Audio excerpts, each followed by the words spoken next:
as cari foramen transversarium. Spinous process is bifurcated.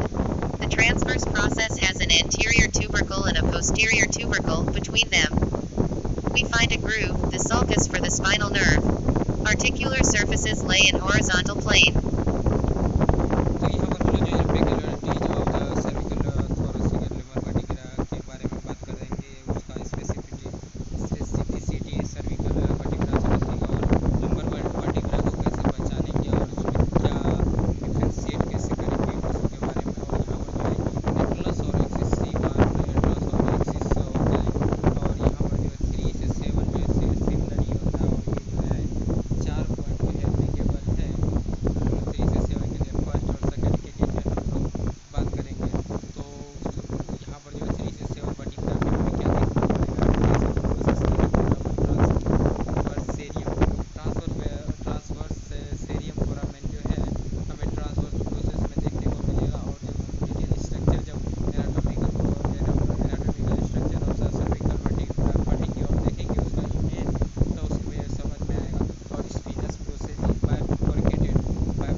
Cervical vertebra, the atlas differs basically from the other vertebrae, it has not any vertebral body.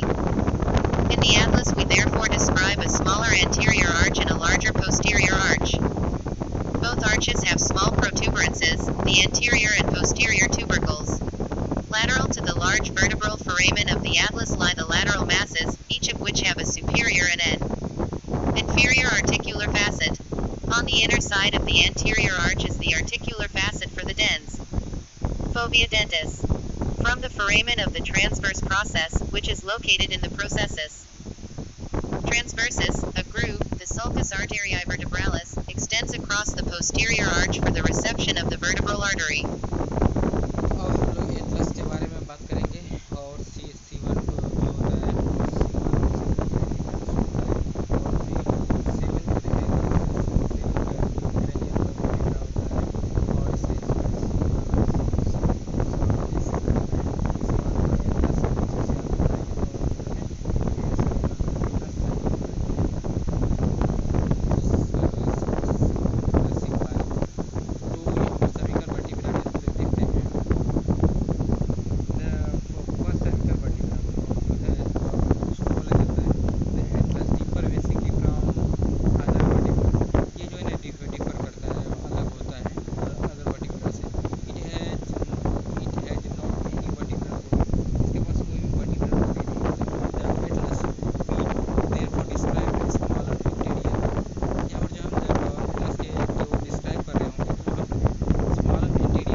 Second cervical vertebra.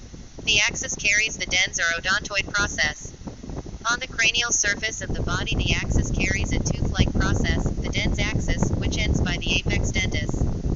The surfaces of the dens have an anterior articular facet and the posterior articular facet. The anterior tubercle of the 6 inches cervical vertebra can be very large and is designated as the carotid tubercle. The 7th cervical vertebra has a particularly large spinous process, which is usually the highest palpable spinous process of the vertebral column. It is therefore called the vertebra in Ramanujan's. यहाँ पर यह वो second cervical vertebra जिसे कि axis बोला जाता है। Axis curries the dense और ओडोंटॉइड प्रोसेस जो है वो रखता है और डेंस जिसको बोलते हैं प्रोसेस रखता है जिसको बोलते हैं डेंट या odontoid process on the cranial surface of the body the axis carries a tooth like और क्रेनियल सरफेस पर जो है वो रखता है tooth like process the dens axis which ends by the apex dentis or जो है वो end with the apex dentis. The surface of the dens have anterior articular faces. The surface है dens have anterior articular faces and the posterior articular faces. तो इसके surface पर जो anterior और posterior articular faces जो है देखने को मिलता है axis से plus और axis में. The anterior tubercle of the 6th cervical vertebra. The anterior tubercle जो है cervical vertebra can be very large. उसका जो है anterior tubercle जो है cervical vertebra का बहुत large होता है, very large and is designated as the carotid tubercle और जो है C6 में जो है anterior tubercle जो है वो very large होता है और इसीलिए उसको carotid tubercle भी बोला जाता है. 7th cervical vertebra है एक particularly large spinous process जबकि इस C7 के जो है इसका स्पाइनस प्रोसेस बहुत बड़ा होता है which is usually the highest palpable spinous process और जो सबसे बड़ा इसको बोला जाता है highest palpable spinous process of the vertebral column. तो vertebral column के C7 का जो है सबसे बड़ा spinous process होता है. C6 का जो है carotid tubercle जो बोला जाता है वो और anterior tubercle जो है सबसे बड़ा होता है और जो है C2 जो है axis and tooth like process रखता है cranial body पर. और यही सब हो गया articular facet और यहाँ पर जो है the surface of the dens have an anterior articular faces and the posterior articular faces ये जो 3 इसका conception था. तो अब जो है हम लोग cervical vertebra के बारे में तो उसके बाद thoracic को पहले atlas axis और cervical vertebra के बारे में पढ़ लेते हैं फिर उसके बाद आगे बढ़ेंगे. यहाँ से उठाते हैं cervical vertebra फ्रॉम पढ़ जाते हैं और cervical vertebra के बारे में सर्च करते हैं फिर से इसके रिलेटेड बात cervical vertebrae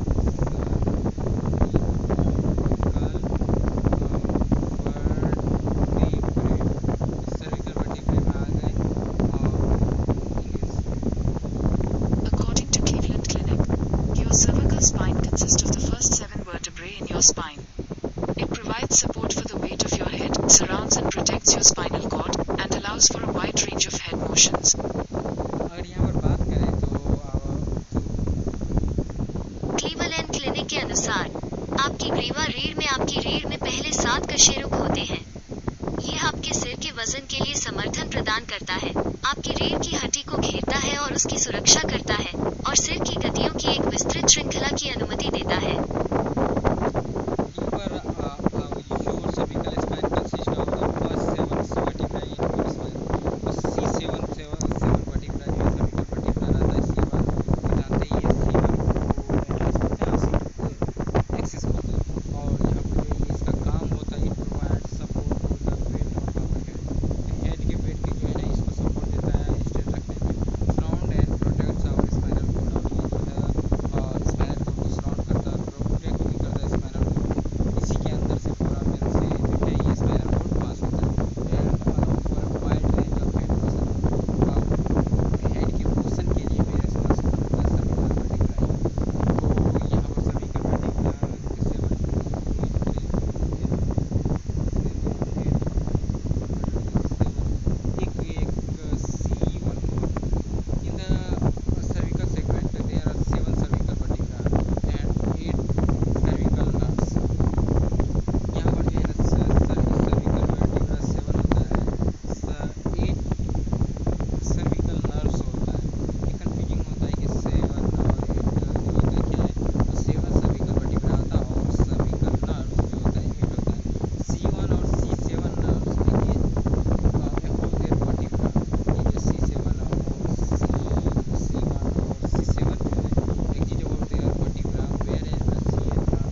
Anatomical terms of bone. The atlas is the topmost vertebra and, with the axis, the vertebra below it, forms the joint connecting the skull and spine.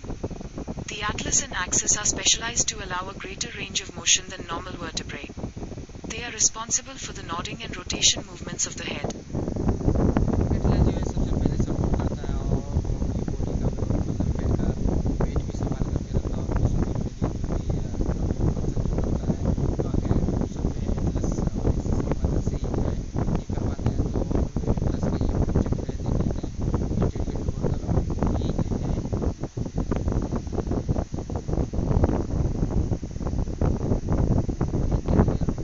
Tubercle इसको ऐसे कर लेते हैं तब अच्छे से दिखेगा।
Osmosis makes it easy to stay on track with exclusive videos.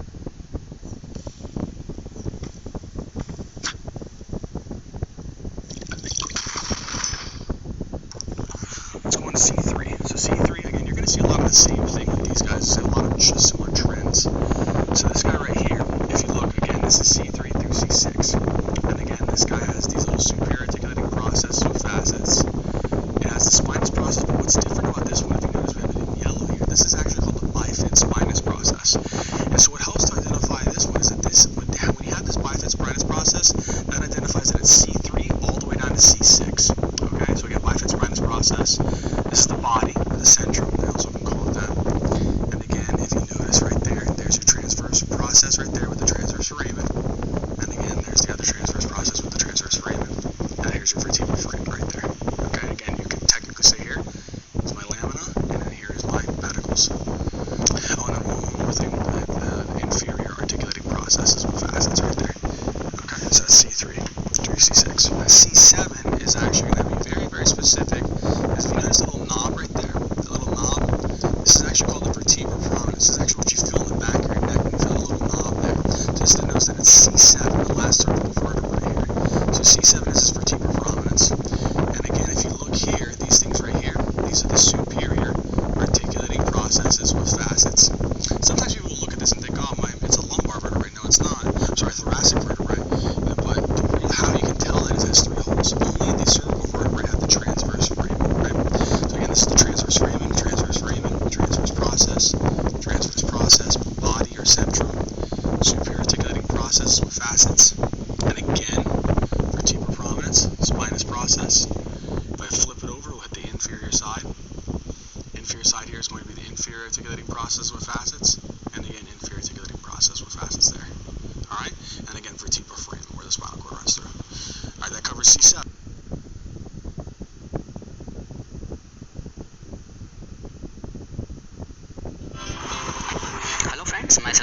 And you are watching Physio Talk.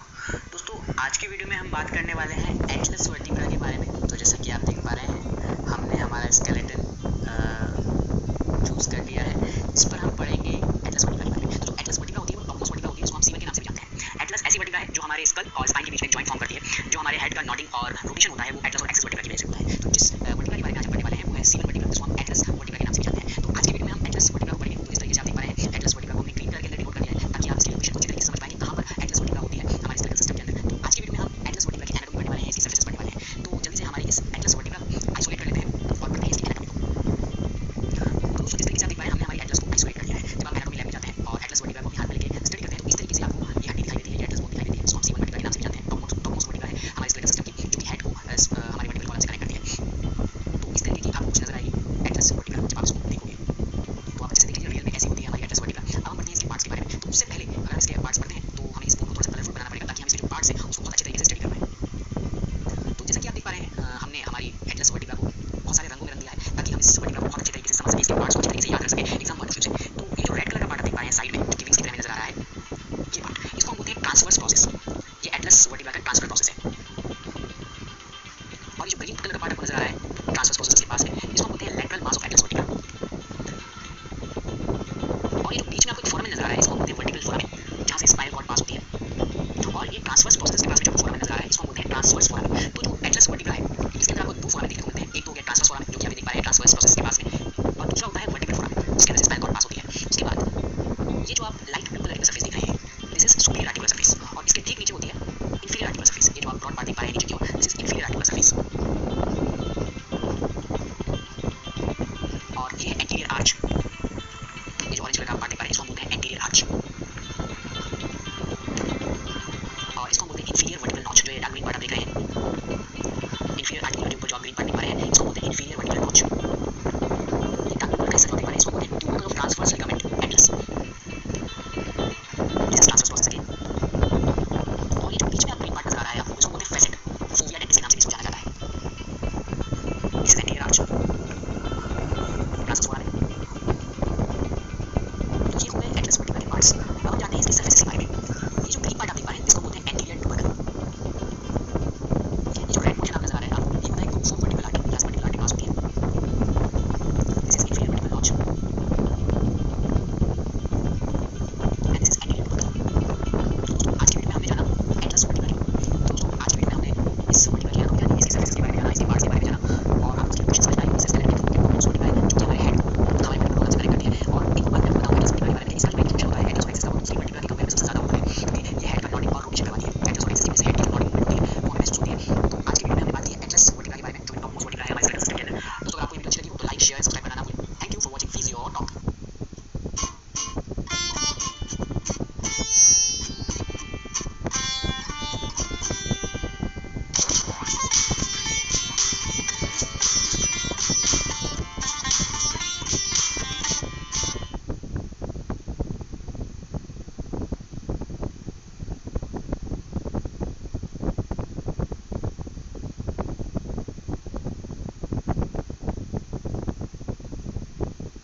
Hello everyone, let us learn today's second cervical vertebrae. Now it is also known as axis because the order process acts as a pivot around which the atlas rotates, like this. This is atlas, this is axis, and this is how it rotates, so as it is called as axis vertebrae. Now, axis is atypical in its lower part and atypical in the upper part. Okay, it is characterized by three features. Number one is the order process. Okay, number two, weight bearing superior articular facets, as you can see, and massive bifid spine, this one. Okay, now the order process or the dance projects upward from the body and represents the centrum of the atlas. Now this is the atlas, and the body or the centrum of the atlas, it has detached and it Atypical vertebrae. The two superior-most cervical vertebrae and 7 cervical vertebrae are atypical vertebrae. Atlas. Vertebra C1, also called the atlas, is unique in that it has neither a body nor a spinous process. This ring-shaped bone has paired lateral masses that serve the place of the body by bearing the weight of the globe-like cranium. Each lateral mass shows the following important features. Superior articular facet. The superior articular facet is present on its upper surface and is directed upwards and medially.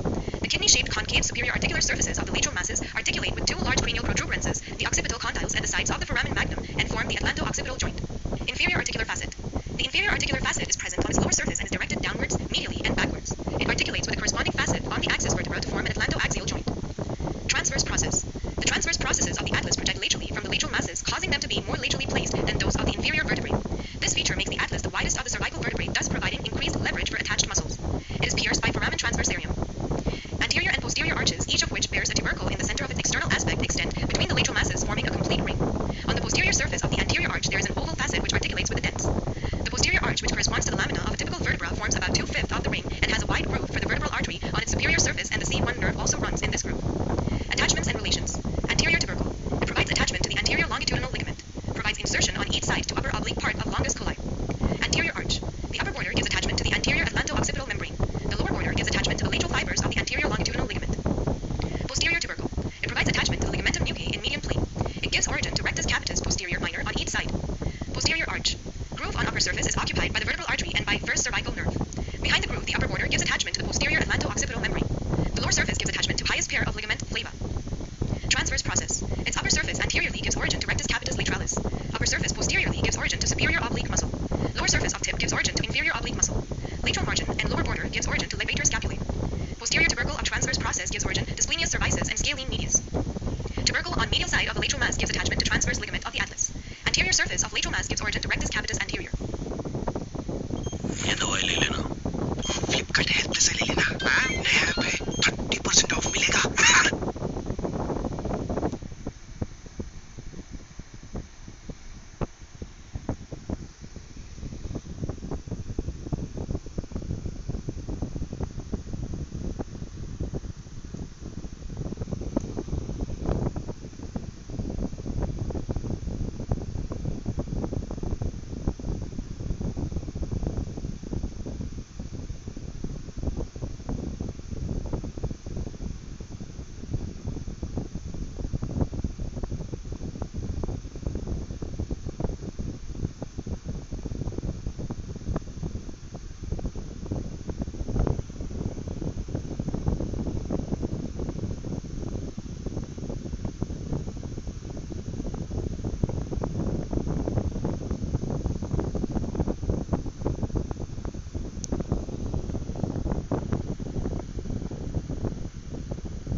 Vertebras की quantity 7 होती है, जिसमें कि first, second और seventh cervical vertebras को हम atypical cervical vertebra कहते हैं, जबकि थर्ड, फोर्थ, फिफ्थ और सिक्स्थ को हम टिपिकल सर्वाइकल वर्टिब्रा का नाम देते हैं। वर्टिब्रल कॉलम में सर्वाइकल वर्टिब्रास की क्वांटिटी 7 होती है, जिसमें कि फर्स्ट, सेकेंड और सेवंथ सर्वाइकल वर्टिब्रास को हम एटिपिकल सर्वाइकल वर्टिब्रा कहते हैं, जबकि थर्ड, फोर्थ, फिफ्थ और सिक्स्थ को हम टिपिकल सर्वाइकल वर्टिब्रा का।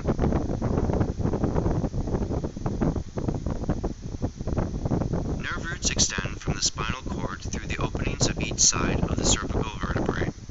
Intervertebral discs located between the vertebrae prevent friction and allow for smooth movement between vertebrae.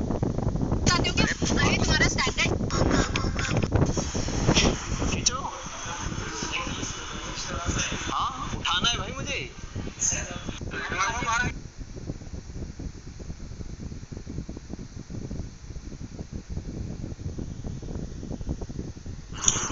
First cervical vertebrae, atypical differentiating features from the typical. It has no spine, no body, superior articular facet for the occipital condyles या surfaces. Transverse process है treforum and transversarium. Anterior arch, posterior arch, anterior tubercle, posterior tubercle, anterior facet for the odontite process. Inferior view, articular facets for the articular surface of axis and the lateral muscles. Okay, so we're going to do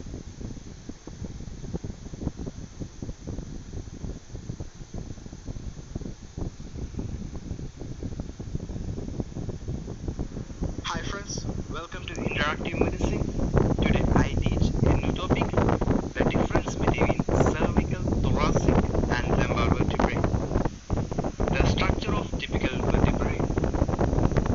Let's begin start from the general features of typical vertebrae. The vertebral body directed towards the anterior portion. Here we can see that is towards the chest region. The spinous process is directed towards the posterior region. A typical vertebrae has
vertebral cervical vertebrae.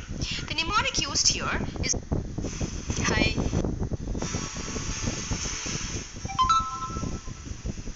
This is spinous process. This is the site for muscle, but it lacks vertebral body and spine.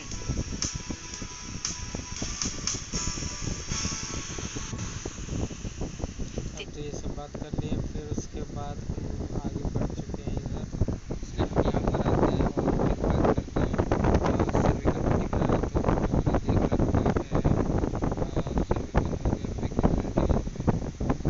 Senior के बारे में, thoracic vertebra के बारे में देख रहे हैं, फिर उसके बाद स्ट्रक्चर ऑफ सैक्रम के बारे में बात Laterally, the vertebral body usually has two costal facets, each of which is half of an articular facet for articulation with the head of a rib. Transverse processes carry a costal facet for articulation with the costal tubercle. The spinous processes of the 1st through the 9th thoracic vertebrae overlap each other. Like roof tiles. Articular surfaces lay in frontal plane.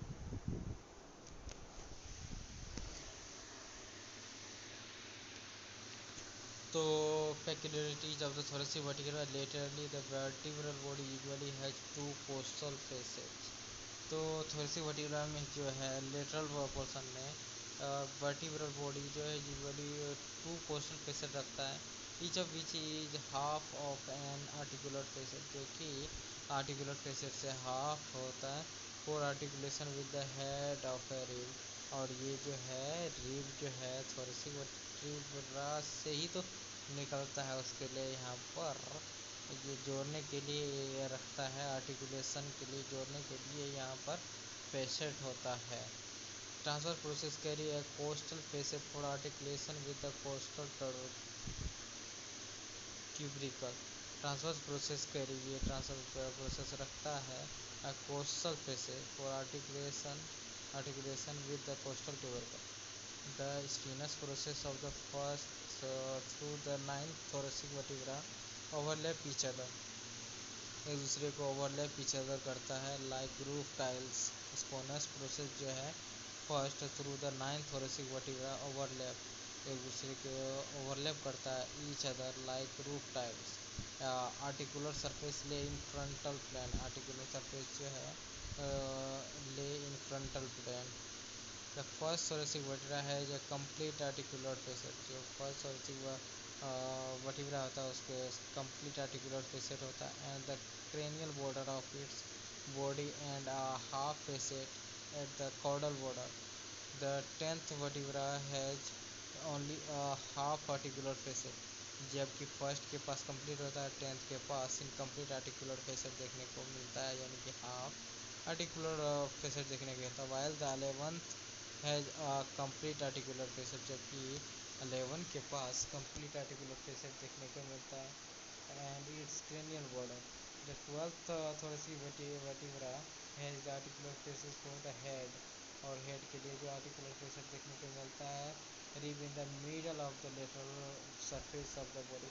Middle surface of the body पर 12 में हमें articular facet देखने को मिलता है, और 11 में हमें और 10th में हाफ देखने को मिलता है, 11 में मतलब कंप्लीट रहता है, और क्रेनियल बॉर्डर भी हमें देखने को मिलता है. 12 जो है कंप्लीट के साथ साथ जो है हमें lateral surface of the body लेकिन वो मिलता है कंप्लीट, लेकिन जो है वो lateral surface of the body पर मिलता है. देयर में be an accessory process and mammillary process each side, और दोनों के पास जो है ऐसा लगता है एसेसरी प्रोसेस और मेमिलरी प्रोसेस ईच साइड देखने को मिलता है. Peculiarities of lumbar vertebra.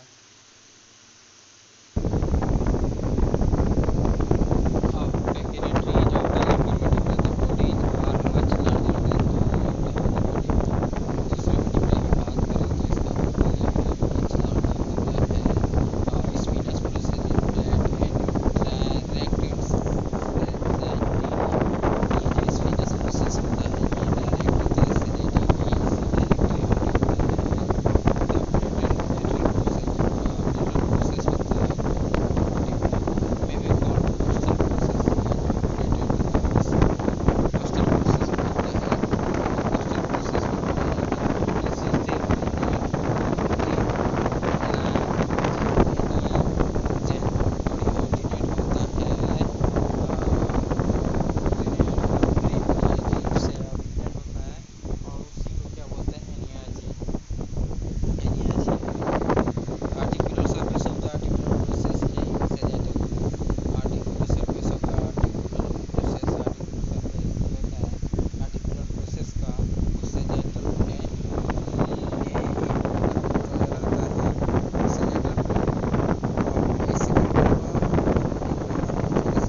ट्रांसोकोस्टल facet,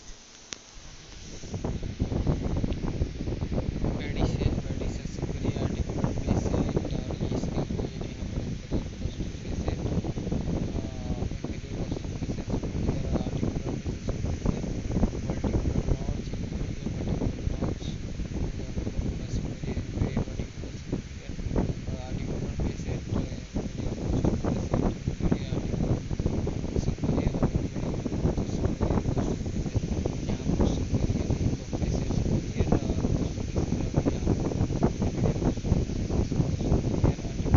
facial, और यहाँ पर इंफीरियर पोस्टल फेसेट सुपीरियर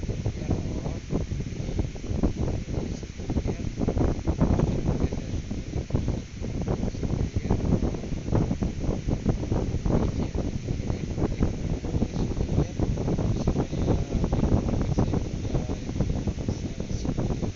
और डीप रेडिशियल फेसेट, यहाँ पर ट्रांसवर्स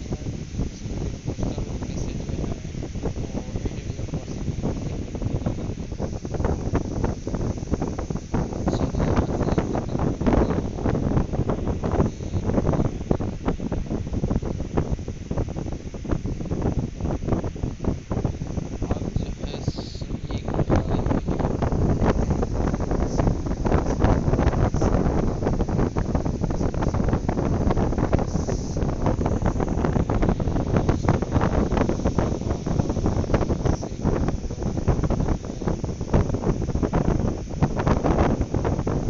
डेवलपमेंट,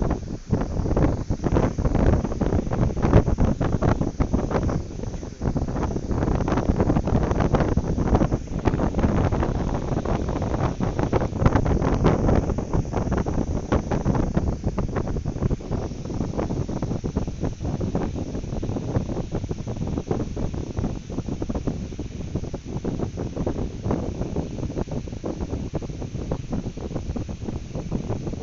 और superior costal facet superior costal In this video I'm going to explain the anatomy of the vertebrae.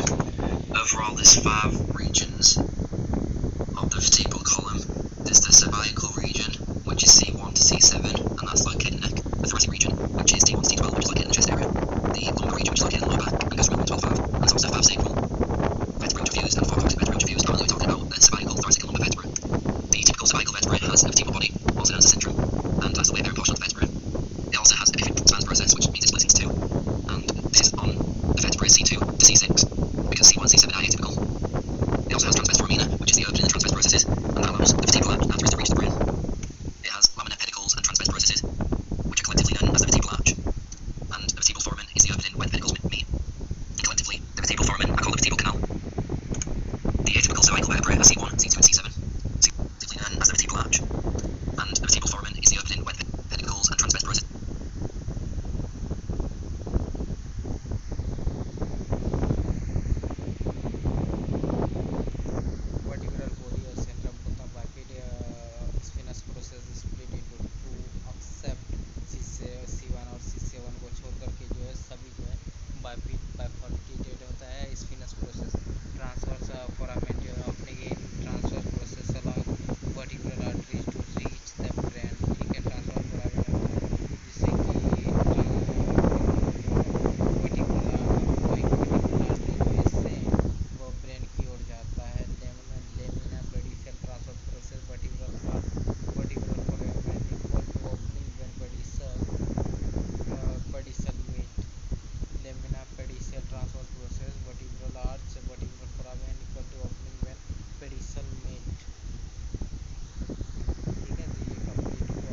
the opening in the transverse processes, and that यहाँ पर देख सकते हैं C1 और C7 को इग्नोर करके जो है इसमें सभी बाइफरकेटेड होते हैं। तो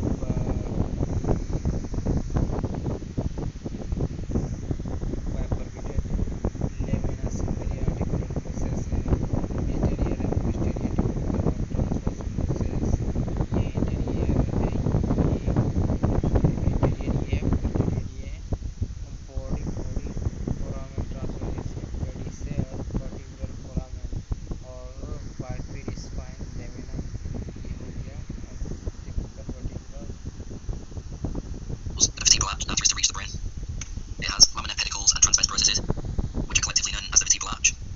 And the vertebral foramen is the opening where the pedicles meet. And collectively, the vertebral foramen are called the vertebral canal. The atypical cervical vertebrae are C1, C2, and C7. C1 is also called the atlas and it has no body or spinous process, but instead contains lateral masses. And each lateral mass contains a superior and inferior articular facet. The superior articular facet will articulate with the occipital condyles, and that will form the atlanto-occipital joint, and that allows flexion and extension of the neck. And the inferior articular facet, located near the anterior tubercle, that will articulate with the dens of C2 and form the atlanto-axial joint, which allows rotation of the head. So C2 is called the axis and it's also atypical, and this dens or odontoid process will articulate with the anterior arch of the C1 atlas. C7 is called the vertebra prominens, and it doesn't have a bifid spans process, meaning that it's a single spans process. So if you compare it with any of the typical vertebrae, you'll see that the spans process splits off into two, but on the 7th cervical vertebrae it's a single spans process. A typical thoracic vertebrae has demifacets at the side of the body, and those articulate with the head of the ribs. So at the side of the body there's a demifacet, and the head of the rib will fit into it. Also, it has costal facets, which are located on the transverse process at the side, and those will articulate with the tubercles of the ribs of the vertebrae T1.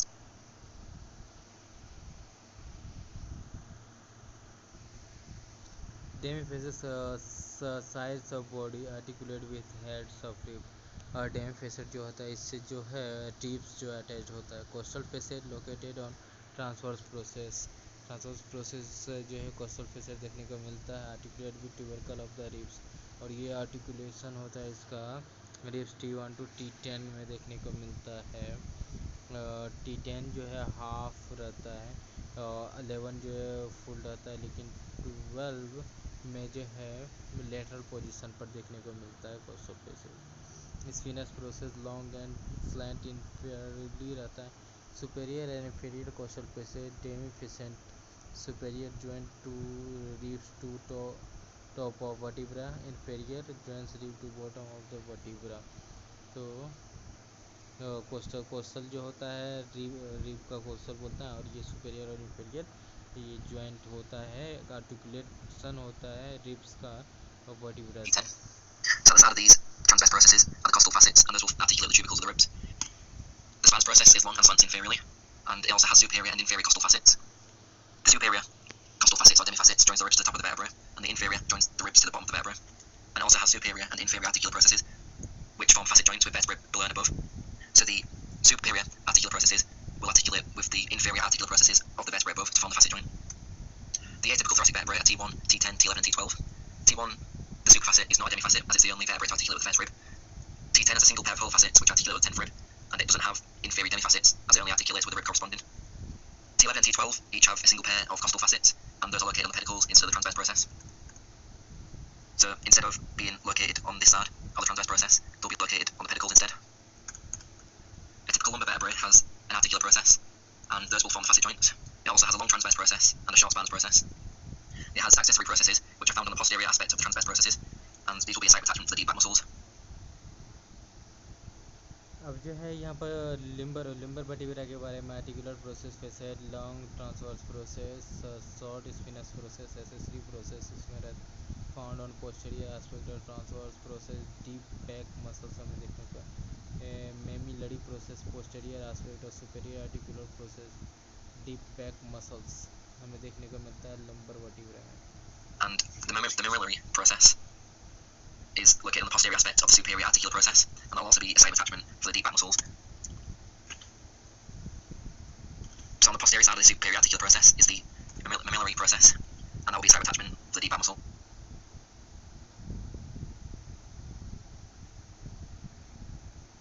Vertebral body जो है देख रहे हैं, intervertebral disc, vertebral foramen हमें देखने को मिला है, pedicel of the vertebral arch, lamina of the vertebral arch, spinous process, superior articular process, transverse process, vertebral body, and superior articular facet, superior articular facet, superior articular facet.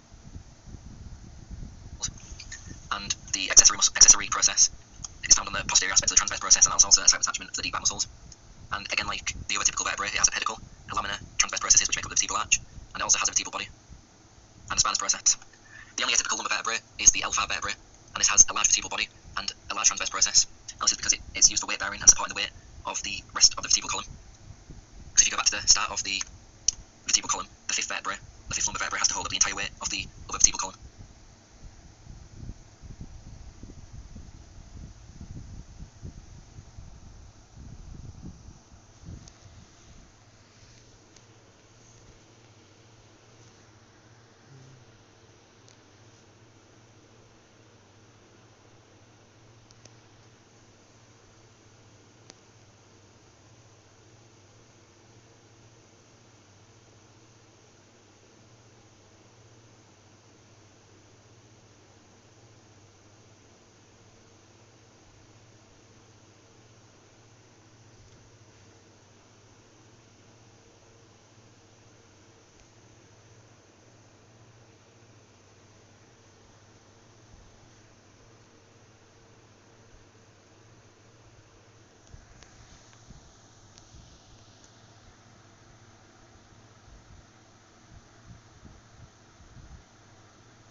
पांचवा number question start करने जा रहे हैं. The structure of sacral bone and coccyx.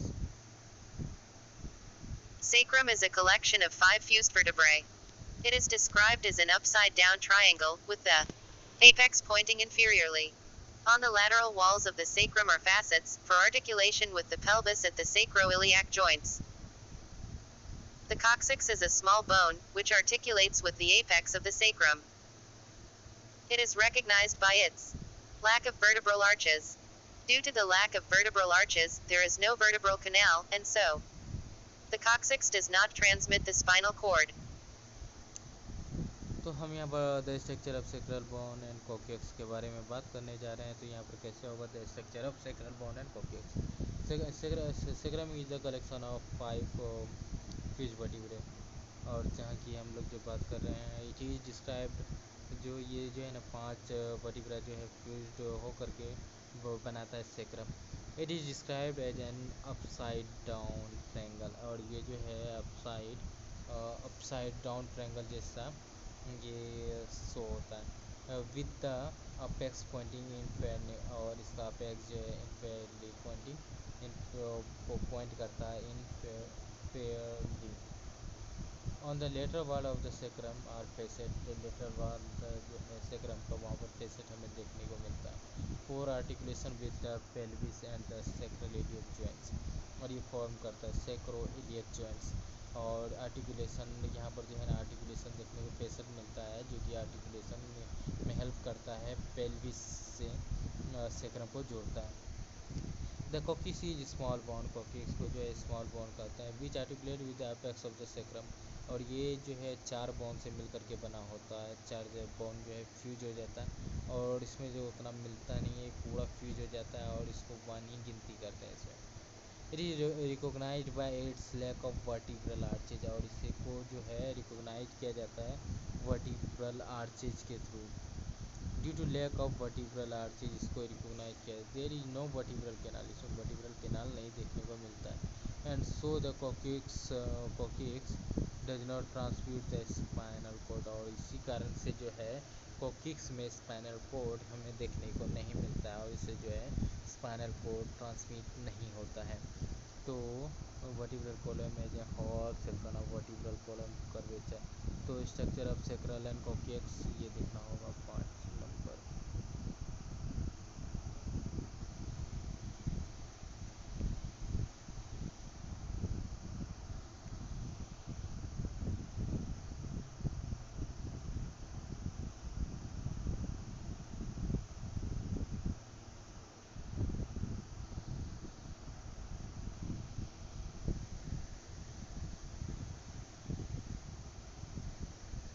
According to Spine Universe, the sacrum is made up of 5 fused vertebrae, S1, S5, and 3 to 5 small bones fuse creating the coccyx.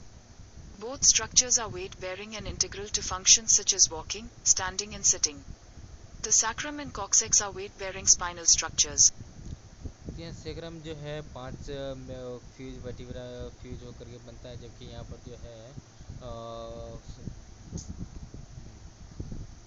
और coccyx जो है ये 3 से 5 vertebra जो है joint होकर के बनता है। बहुत ही स्ट्रक्चर है वेट बियरिंग, और ये वेट बियरिंग यानी integral to function such as walking, standing and sitting के लिए ये रिस्पॉन्सिबल है। The sacrum and coccyx are weight bearing spinal structure, ये वेट को बियर करने के लिए होता है और इससे रिलेटेड इमेज देखते हैं। यहाँ पर आप जैसा कि देख पा रहे हैं सबसे पहले सैक्रम एंड अच्छा सा इमेज अगर मिल जाए,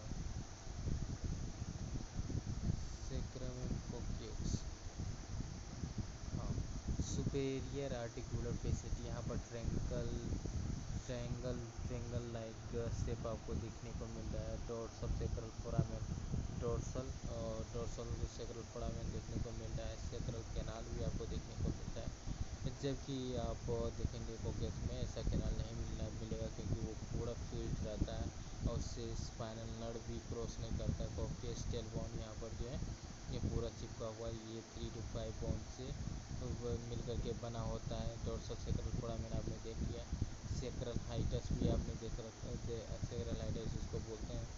स्पिनस ट्यूबरकल, स्पिनस ट्यूबरकल अल्लाह इसको अल्लाह बोलता है, जिससे कि जो है क्यूबिस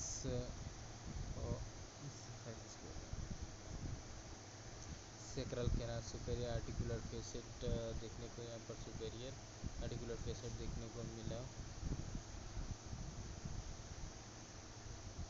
सैक्रल हॉर्न, पेडिसेल्स, बार्स, फ्रंटोरियस,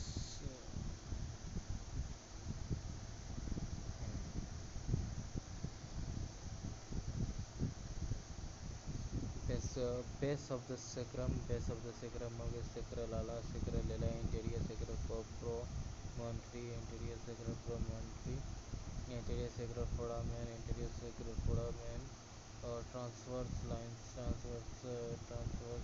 ये देखने को मिल रहा है। अपेक्स ऑफ सैक्रम का अपेक्स ये है, और इंटीरियर भी आप देखते हैं। Location of sacrum and coccyx यहाँ पर है आपका लोकेशन, ये इंटीरियर पोर्शन है।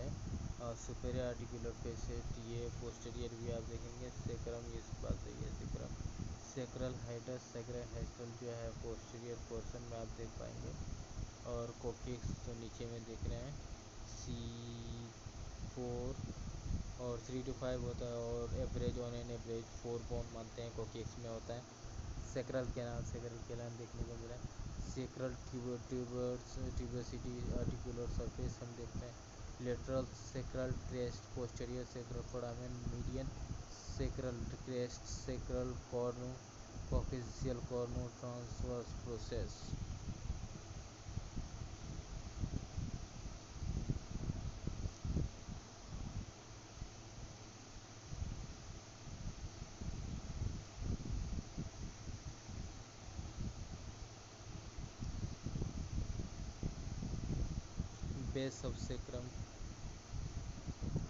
Base of sacrum, superior articular process, allowing anterior pelvis, sacral foramina, lumbosacral articular surface, sacral promontory, coccyx. Sacrum or coccyx.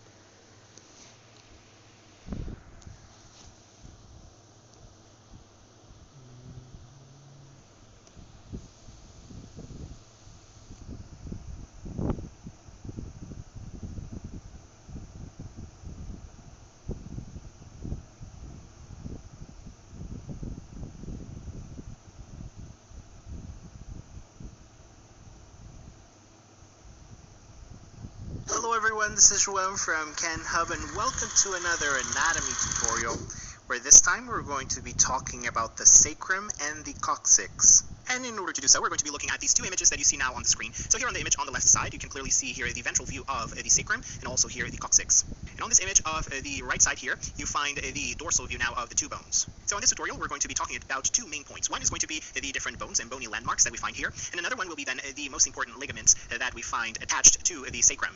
As you can clearly see here on these two images, the sacrum is triangular in shape and is made up of 5 initially infused bones that will fuse between the ages of 30 and 40. Superiorly, the sacrum will be articulating with the last lumbar vertebra, L5, and inferiorly it will articulate with this bone that we're going to be talking about on this tutorial as well, the coccyx. First structures we're going to be highlighting here on these two images are the wings of the sacrum. You can clearly see why we call them wings. They do spread on both sides of the bone and look like two wings. These are then the structures that will be supporting the psoas major muscle and also the lumbosacral trunk. We also have here some important structures, as you can see these holes that we're going to be talking about on the next slide. These are known as then the sacral foramina, and they're highlighted here in green. On the sacrum, you're going to be finding 4 pairs of sacral foramina. We can see here 3 clearly highlighted, but notice here there are 2 other foramina that you find a bit above. Now on the anterior aspect, the foramina will be transmitting the ventral primary rami of the sacral nerves, and on the posterior aspect, the dorsal primary rami. So important structures will be passing through the sacral foramina. And here on this image, you can now see them from a posterior view, and you can now clearly see here the 4 pairs highlighted on both sides of the sacrum. The next structure, the next landmark that we're going to be highlighting here on our bone, the sacrum, is then the base of the sacrum. This video is not over yet. Continue watching now the full video at kenhub.com. We have lots more videos like this one available to our premium members on our website, not to mention all the fun quizzes, related articles, and atlas sections. So click on the button in the middle to watch the full-length video and master anatomy.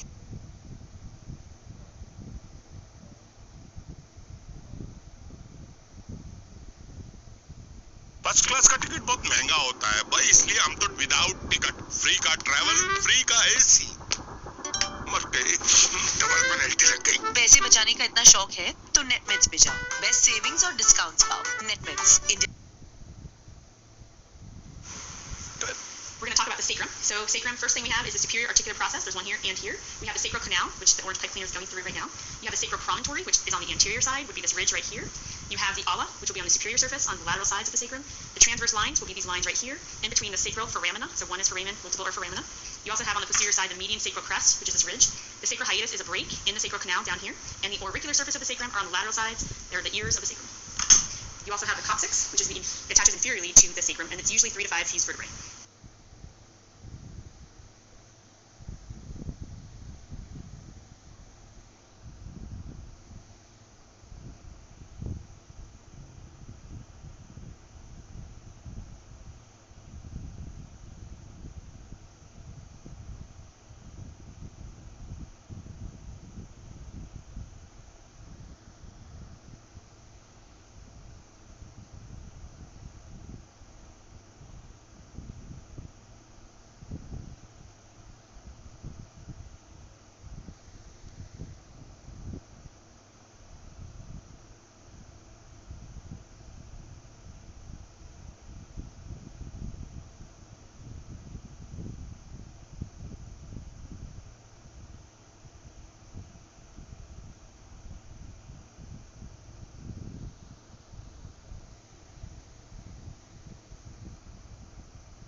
U. TTIU Vut Dial Kotu Ta Sawito DC. DTCUONOI buttoidal cotwini, Curvatures. The vertebral column, also known as the backbone or the spine, is a column of approximately 33 small bones, called vertebrae. The column runs from the cranium to the apex of the coccyx, on the posterior aspect of the body. It contains and protects the spinal cord. The most important functions of the vertebral column are as follows. Protection: it encloses the spinal cord, shielding it from damage. O. Support: it carries the weight of the body above the pelvis. Below the pelvis, the lower limbs take over. O. Axis: the vertebral column forms the central axis of the body. O. Movement: it has roles in both posture and movement. O. Kyphosis: excessive thoracic curvature, causing a hunchback deformity. Lordosis: excessive lumbar curvature, causing a swayback deformity.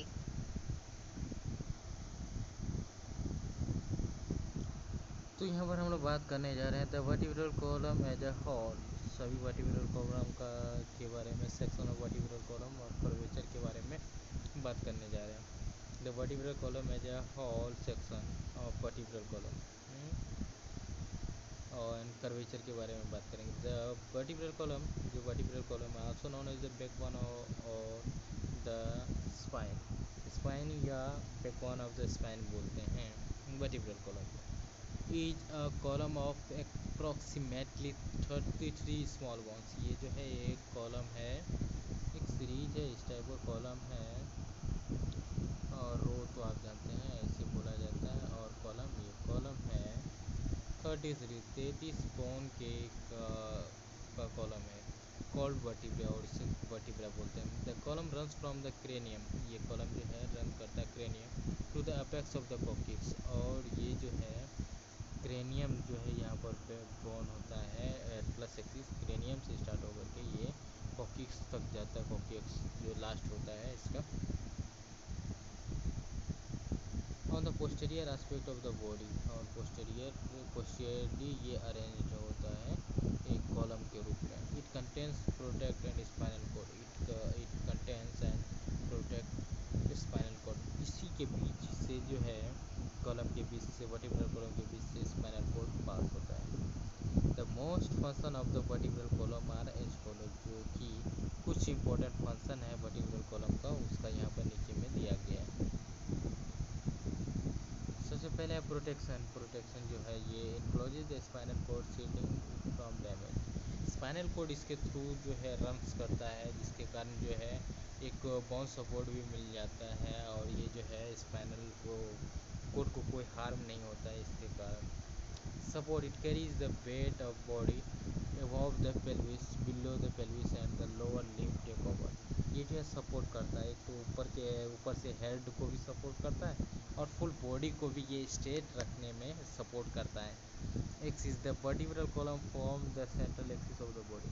Vertebral column जो है ये axis, vertebral column form the central axis of the body, ये जो है axis जो है central axis of the body बोलते हैं इसको। Movement: it roles in both posture and movement. ये जो है बोथ मूवमेंट में, बॉडी पोस्चर और मूवमेंट दोनों में रोल इम्पोर्टेंट रहता है इसका। Kyphosis: excessive thoracic curvature. Thoracic curvature अगर ज़्यादा हो तो काइफोसिस बोलते हैं, थोरेसिक कर्वेचर ज़्यादा हो तो काइफोसिस बोलते हैं। कॉजिंग हंचबैक डिफॉर्मिटी, और हंचबैक डिफॉर्मिटी हमें देखने को मिलता है अगर थोरेसिक कर्वेचर ज़्यादा हो तो। और फिर लॉर्डोसिस: एक्सेसिव लंबर कर्वेचर, और लंबर कर्वेचर अगर ज़्यादा हो जाए तो कॉजिंग स्वेबैक डिफॉर्मिटी, स्वेबैक, लॉर्डोसिस में स्वेबैक। और sclerosis: lateral curvature of the spine usually of unknown code. Sclerosis जो है ये lateral curvature of spine, spine के लेटरल कर्वेचर में ऐसा देखने को मिलता है, तो स्क्लोसिस यूजुअली अननोन को, और इसका जो कोई भी अभी रियल प्रूफ नहीं है। तो काइफोसिस, लॉर्डोसिस और स्क्लियोसिस के बारे में हम लोग बात करेंगे।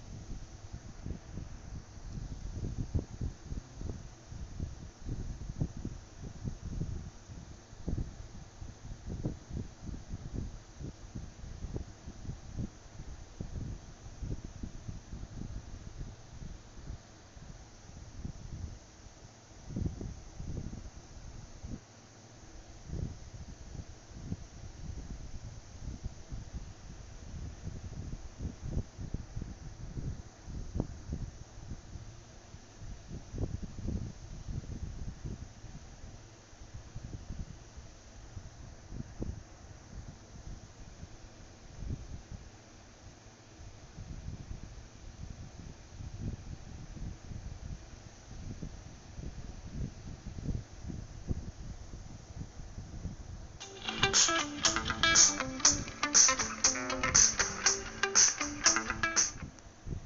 रुको जरा, एक फायदे की बात सुनकर जाओ।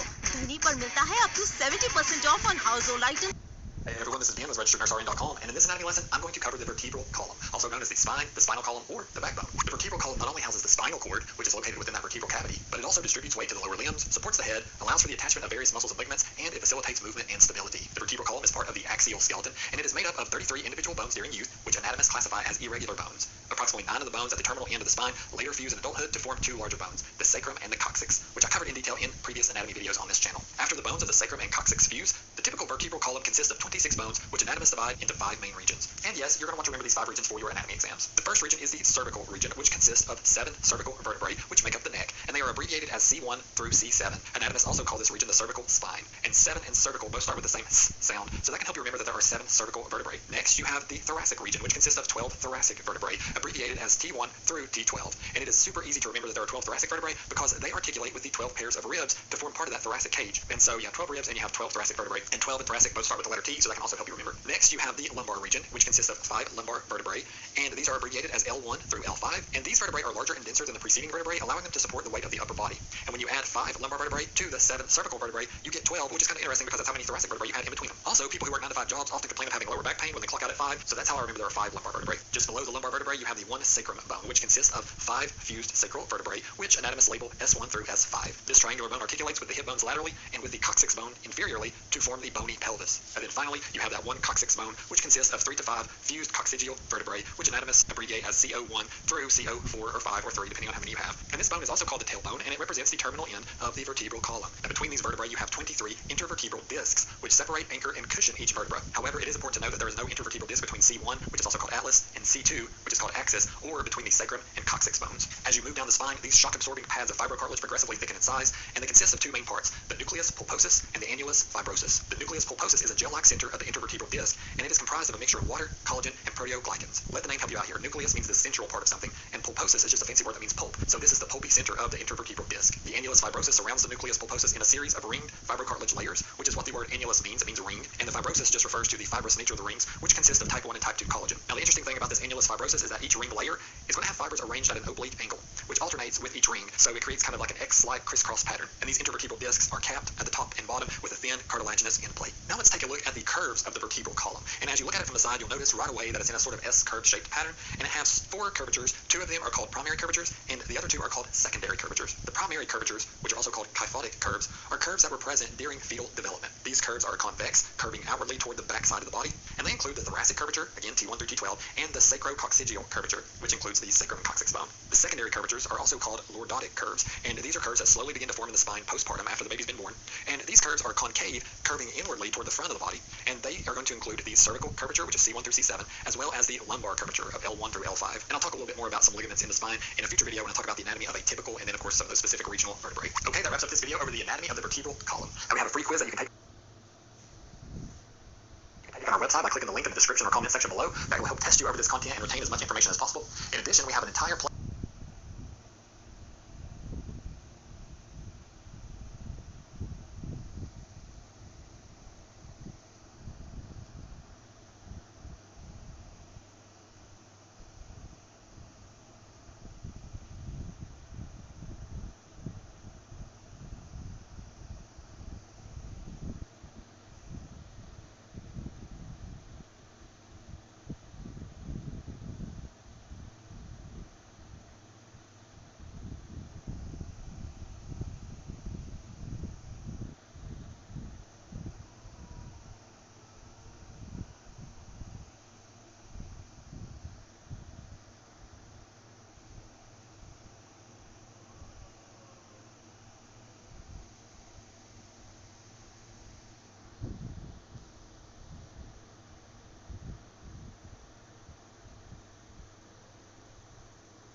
Kyphosis is a curving of the spine at that cause bowing or rounding of the back, which leads to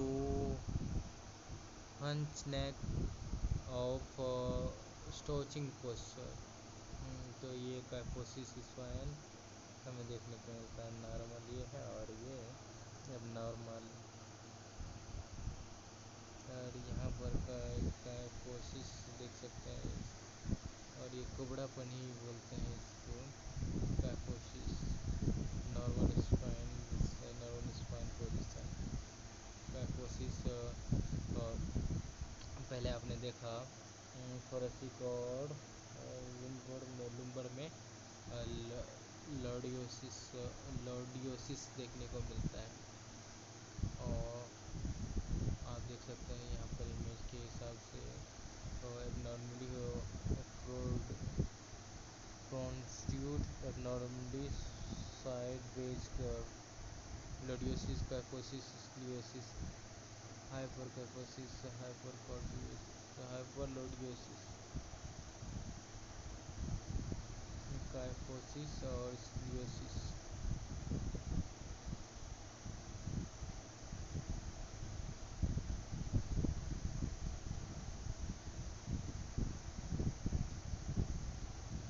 चलिए, ये कंप्लीट हुआ कुबड़ापन बोला जाता है।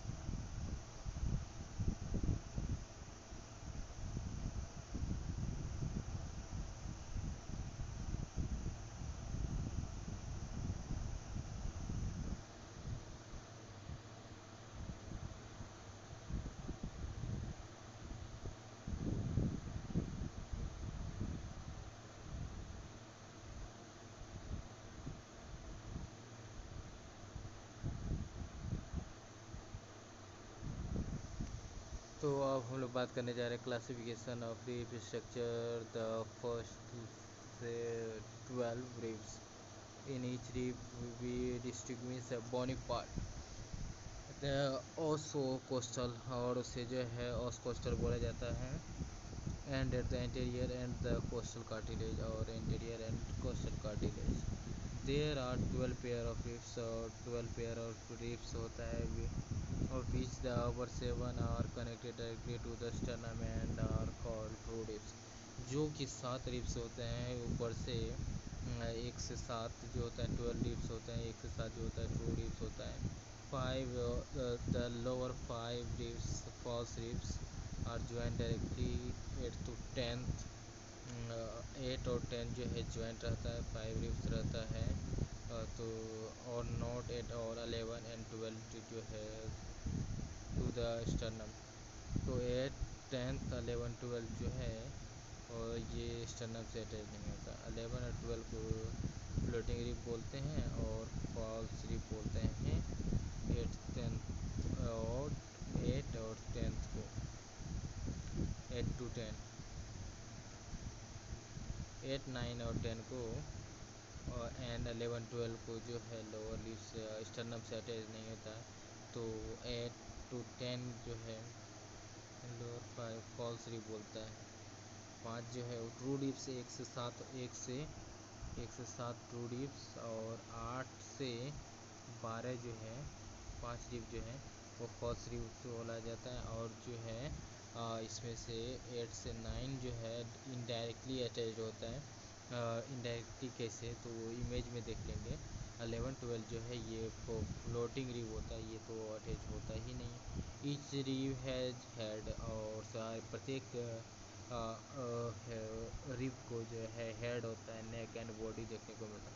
The junction between the neck and the body at the tubercle पर जो है एक जंक्शन देखने को मिलता है, नेक एंड बॉडी का एक जंक्शन होता है।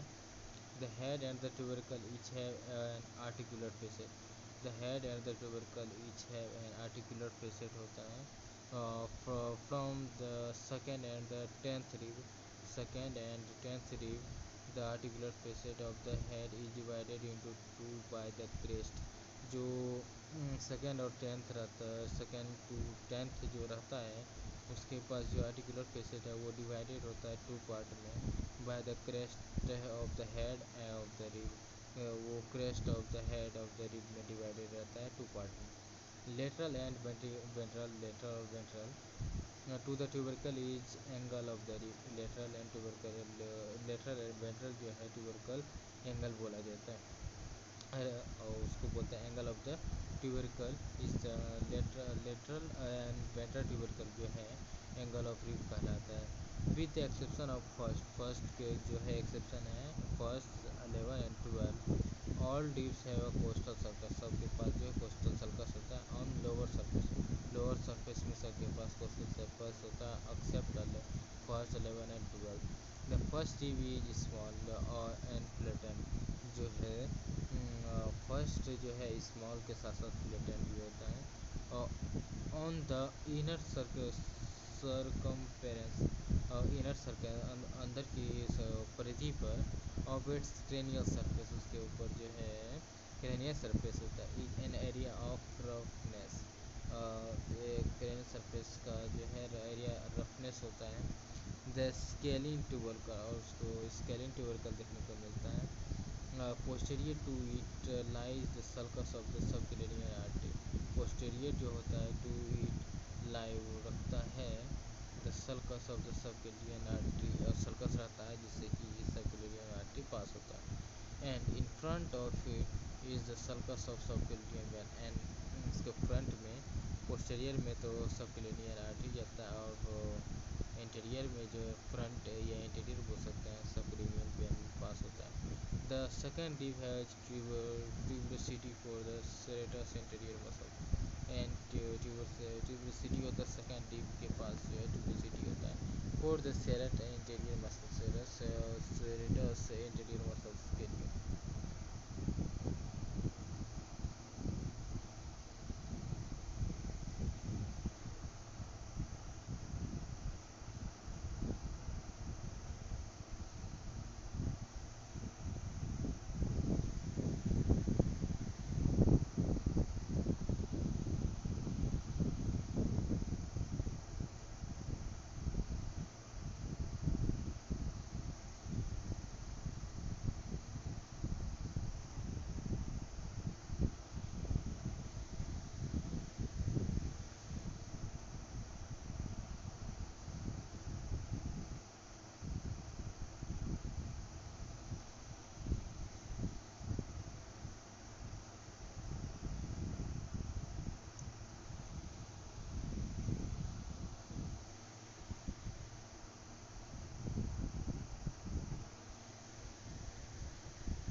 Ribs 1 to 7 are classified as true ribs. Vertebral external ribs is बोलता है.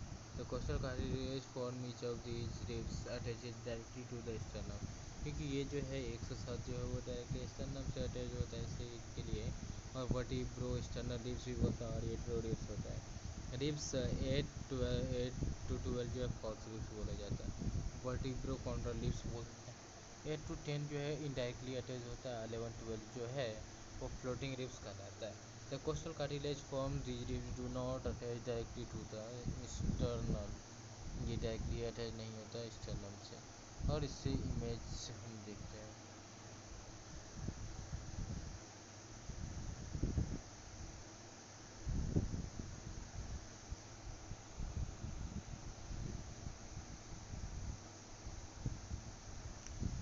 यहाँ पर जो है ये है स्टर्नम, क्लेविकुलर नॉच देखने को मिला, जुगुलर नॉच, मेनियोपियम बॉडी और जिफाइड प्रोसेस हमें देखने को मिलता है।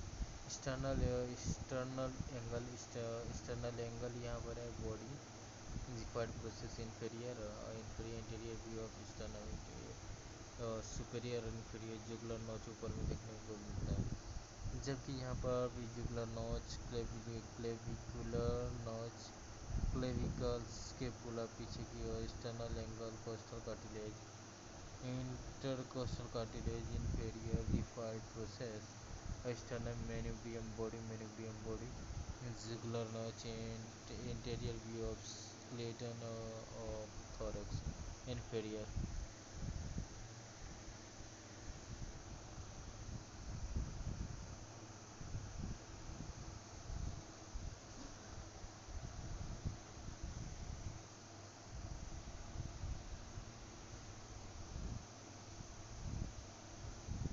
यहाँ पर देखिए कोस्टल कार्टिलेज, ये है कोस्टल कार्टिलेज, और यहाँ पर देख सकते हैं 1 2 3 4 5, तो दो ऊपर और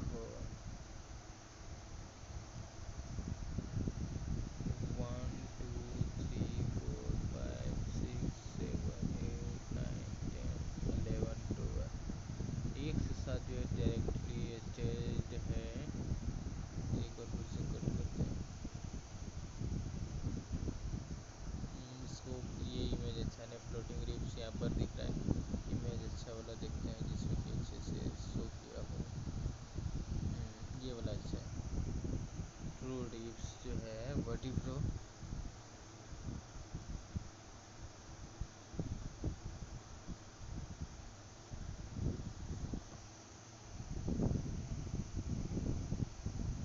यहाँ से 1 से 7, 1 2 3 4 5 6 7, यहाँ से 7 तक, 8 9 10, ये जो है इनडायरेक्टली अटैच्ड है। 11 12 जो है यहाँ पर फ्लोटिंग रिब है, फ्लोटिंग रिब 11 12। कोस्टल कार्टिलेज ये हुआ, यहाँ से ये जो है सब कोस्टल कार्टिलेज एक दूसरे से अटैच होकर के फिर स्टर्नम से होता है इनडायरेक्टली। रिब एंटीरियर व्यू है, जुगुलर नॉच आप देख सकते हैं, स्टर्नम का मिनुब्रियम होता है, और एंगल स्टर्नल एंगल स्टर्नम मिनुब्रियम, और जुगुलर नॉच मिनुब्रियम बॉडी और जिफाइड प्रोसेस देखने को मिलता है यहाँ पर। कॉर्पस स्टर्नी भी बीच में रहता है, कॉर्पस स्टर्नी। और ट्रू रिब्स होता है 1 to 7 vertebrosternal ribs, false ribs 8 to 12 vertebrochondral ribs, floating ribs 11 and 12 vertebral ribs, और हाउ मेनी 24 रिब्स 12 पेयर होता है, 3 टाइप्स ट्रू फॉल्स और फ्लोटिंग। यहाँ पर ये कंप्लीट हो गया। अब अरेंज इन 12 पेयर पोस्टरली, ये 3 रिब्स होते हैं, और कोस्टल वर्टिब्रे कोस्टेस tubercle costal groove articular facet. Anatomical point of view से देखते हैं कोस्टल कार्टिलेज तो आगे कोस्टल और हेड नेक के बैक की ओर जाता है, इंटीरियर पोस्टीरियर।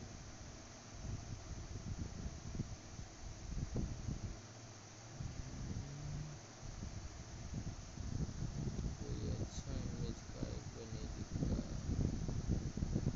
ये तो कोस्टल मार्जिन नॉट एनाटॉमी डालते हैं।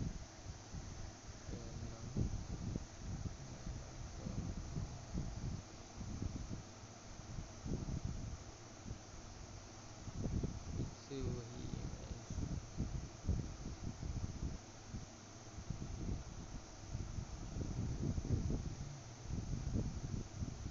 चलो वीडियो में जाते देखते हैं।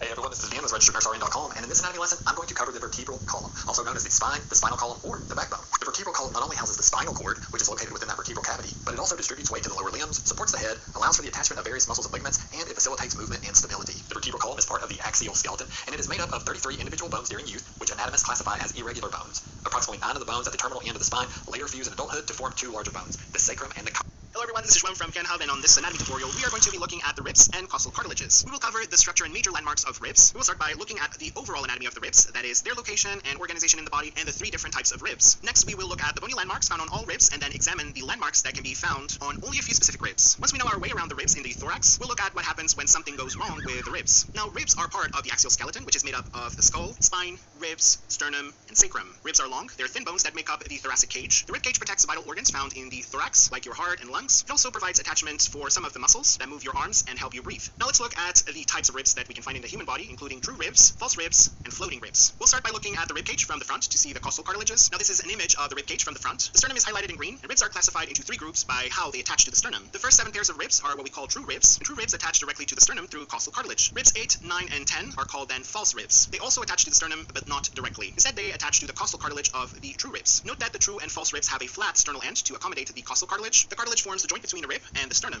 Finally, ribs 11 and 12 are called floating ribs. Floating ribs do not attach to the sternum at all. You can only see a small part of them from this perspective because the floating ribs do not pass all the way around the body. Now that we have defined the three types of ribs, let's look at some of the bony landmarks found on a rib. We'll start by looking at some bony landmarks that are found on most ribs. To show you the landmarks we have isolated here at rib for you, these landmarks include the head of the rib, the neck of the rib, the articular facet of the rib tubercle, the articulation between the rib and vertebra, the crest of the neck of the rib, the angle and shaft of the rib. Now this is an image of 4 ribs from different levels of the thoracic cage. This is the first rib, this is the second one, this is a true rib from somewhere between the 3rd and 10th ribs, and this is the 11th rib. Although there are some exceptions, most ribs have the same bony landmarks. Let's go over some of the landmarks you would see on a typical rib, and then we'll look at some special features seen only on a couple of ribs. This video is not over yet. Continue watching now the full video at kenhub.com. We have lots more videos like this one available to our premium members on our website, not to mention all the fun quizzes, related articles, and atlas sections. So click on the button in the middle to watch the full-length video and master anatomy.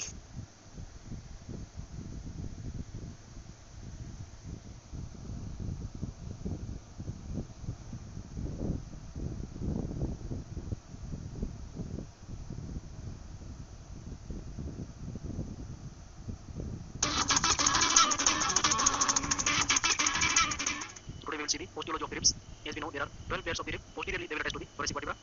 Then we have the upper 7 pairs, true ribs, and false ribs are 8, 9, and 10th pair. Floating ribs are 11 and 12 pair. The ribs 3rd to 9 are the typical ribs. 8 typical ribs you have 1st, 2nd, 10th, 11th, and 12th. So these are the ribs. We will see one by one in detail. First, we will see the typical ribs and their typical features. It means all the ribs will having the same features from 3rd to 9 ribs. So it has the anterior end. It is oval and concave and related to the costal cartilage. It has the posterior end. In the posterior end we will see the head. This is the head portion, and it has the upper smaller facet for the higher vertebra and lower larger facet for the corresponding vertebra or the same vertebra, and they both are divided by one crest. Then we have the neck lies in front of the transverse process. It has the upper border, lower border, anterior surface, and the posterior surface. Then we have the tubercle lateral to the neck. It has two portions, articular part and the non-articular part. Articular part will attach with the transverse process to form the costo-transverse joint. About 5 cm lateral to the tubercle, you have the angle of the rib. After the angle, we have shaft. Shaft is flat, and as we will see, it has the upper border and the lower sharp border. It has the anterior and posterior surface. Then we have the costal groove. It is groove near the inferior border of the ribs. Next, we will see the atypical ribs. First of all, we will see the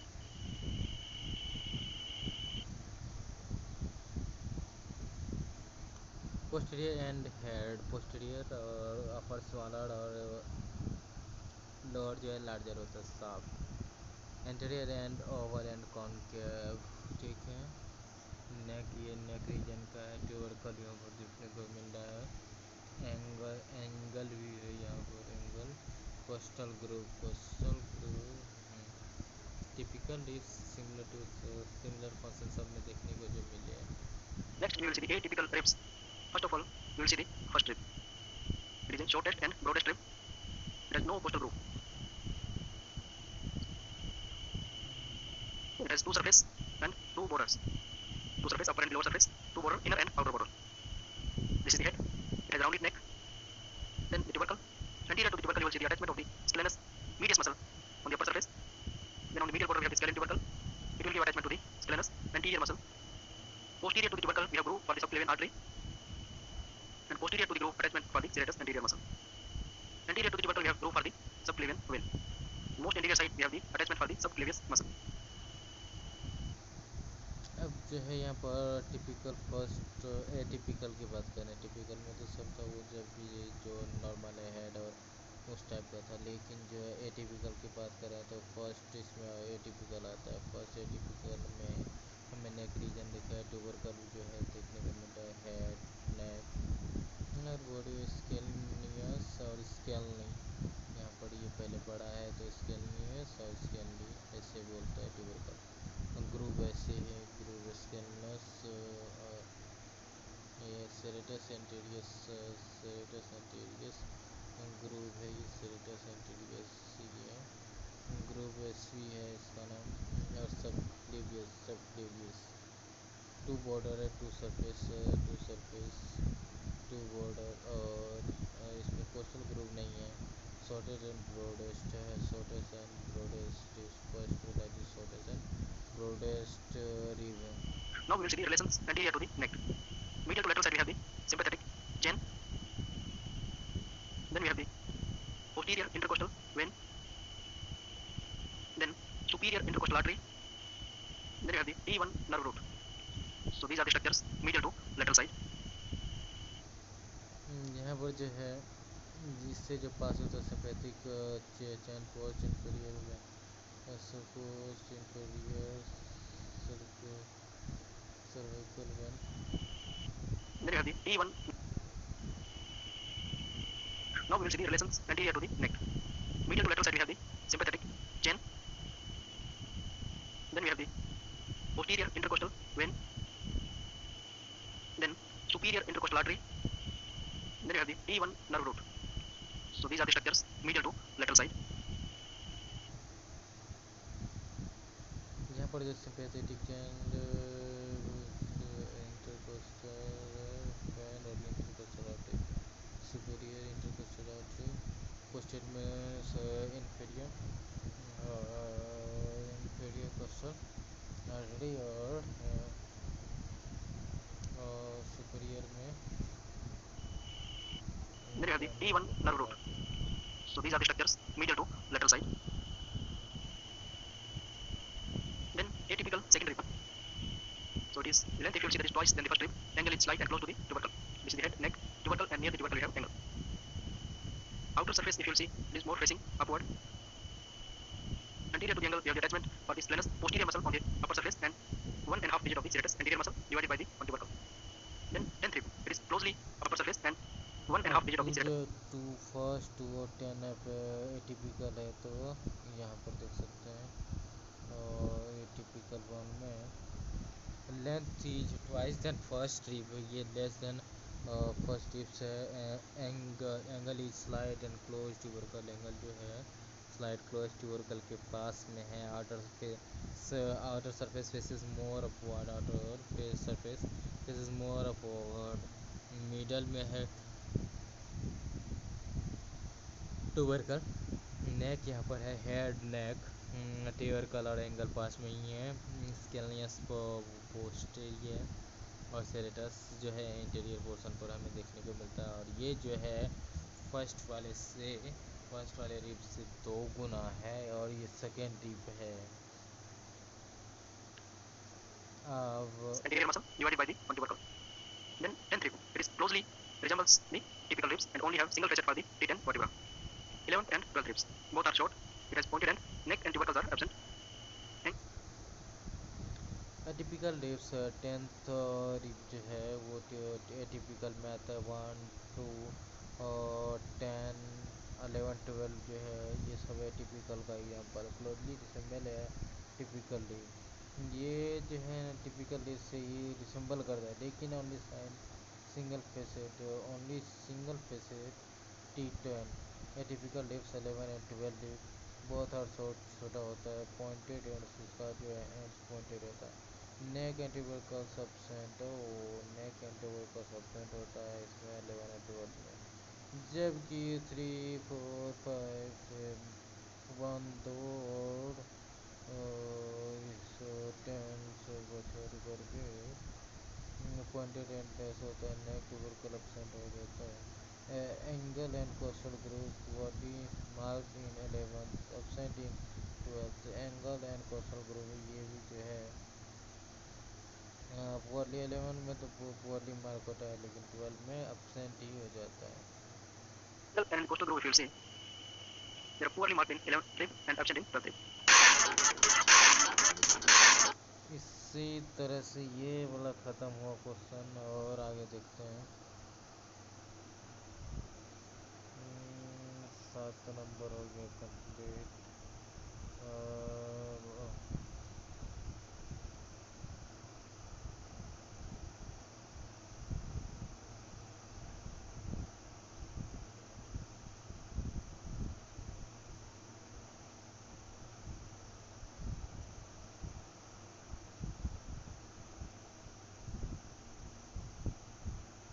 structure of sternum पढ़ना है, और ये 2 घंटा से ज़्यादा हो गया, इसको कंप्लीट करते हैं।